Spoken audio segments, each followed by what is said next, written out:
Coucou tout le monde, j'espère que vous allez bien. Moi, je vais très bien. Alors, je ne sais pas pour vous, mais moi, j'ai longtemps cru que toutes les grandes choses, toutes les belles choses étaient réservées qu'à un certain âge. C'est-à-dire qu'on pouvait faire certaines choses quand on est plus grand, quand on est plus adulte. Quand j'entends quelqu'un faire quelque chose de bien, quand j'entends quelqu'un être très riche, quand j'entends quelqu'un avoir accompli une certaine chose, pour moi, la personne était vieille. Donc, je me disais que, ah. Et là, quand tu entends l'âge de certaines personnes, quand tu entends l'histoire de certaines personnes, ça fait tilt. Tu te dis, mais il y a quelque chose qui ne va pas là. Et là, tu as ce sentiment d'infériorité-là qui t'anime. Oui, parce qu'on aspire tous à grandir, on aspire tous à prospérer, on aspire tous à quelque chose de meilleur. Et donc, il y a ce sentiment d'infériorité-là qui s'installe, que tu vas devoir travailler pour ne pas que ça bascule dans le complexe d'infériorité. Il faut bien comprendre la nuance parce qu'il y a le complexe d'infériorité qui découle du sentiment d'infériorité lorsque le sentiment d'infériorité n'est pas travaillé. C'est-à-dire que quand tu ressens le sentiment d'infériorité, il faudrait que tu te donnes les moyens de mettre en place, de mettre en œuvre ce qui te fait te sentir en retard. Mais si tu ne fais pas d'action, tu vas basculer dans le complexe d'infériorité. Et si là encore rien n'est fait, tu vas basculer dans le complexe de supériorité. Parce que là maintenant, vu que l'accomplissement d'autrui te montre tes incapacités, te montre tes insécurités, te montre tout ce que toi, tu n'arrives pas à faire pour être là où cette personne-là est, ou tu n'arrives pas à mettre des choses en place pour faire ce que tu veux réellement, donc tu vas basculer dans le complexe de supériorité.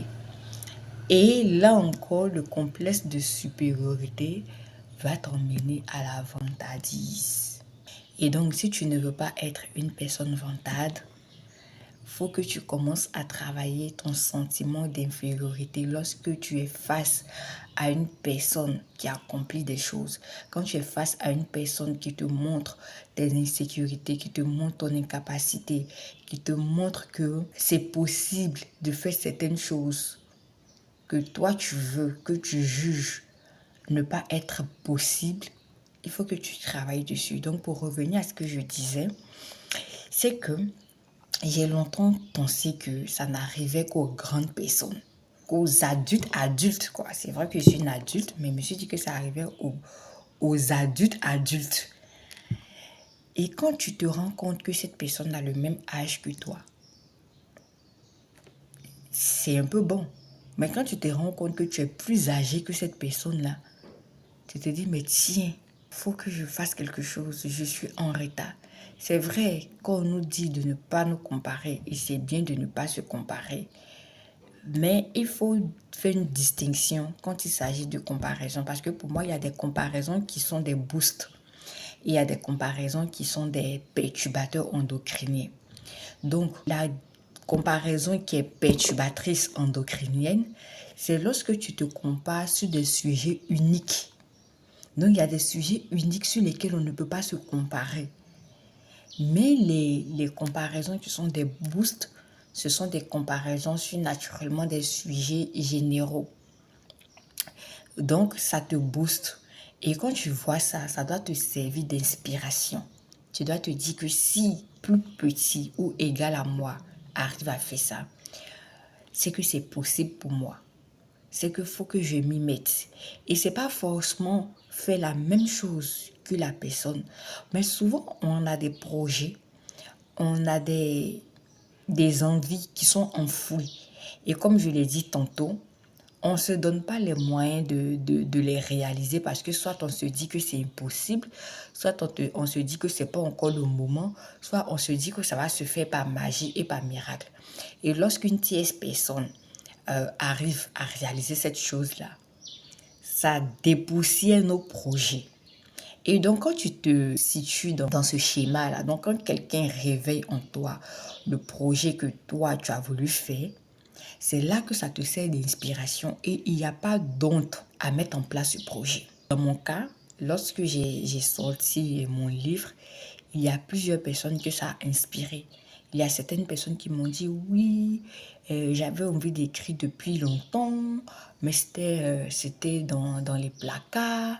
Et quand j'ai vu que tu as sorti ton livre, ça m'a motivé, ça m'a boosté. Vous voyez, ce genre de choses, c'est intéressant. C'est intéressant d'inspirer les gens. C'est intéressant de motiver les gens par ces actions. Là, il n'y a pas de mal à cela. Mais certaines personnes qui ne vont pas travailler sur leurs sentiments d'infériorité ne vont pas dépoussiérer leur projet parce qu'ils se diront que plus petit l'a fait avant. Et donc, ça va basculer dans le complexe. Ah, moi, ça, là, j'ai voulu faire, mais bon, je trouve que c'est caduc, ou je trouve que tu n'as pas le niveau, je trouve que, et moi j'ai plutôt tel projet pour ça, moi je veux plutôt être maison d'édition, moi je veux plutôt être ci, moi je veux plutôt être ça. Non. Donc c'est pour dire quoi? Ce que je veux qu'on retienne, c'est que dans un premier temps, que personne ne méprise ta jeunesse. Parce que j'ai fini par comprendre que les grandes choses n'arrivent pas qu'aux grandes personnes en âge.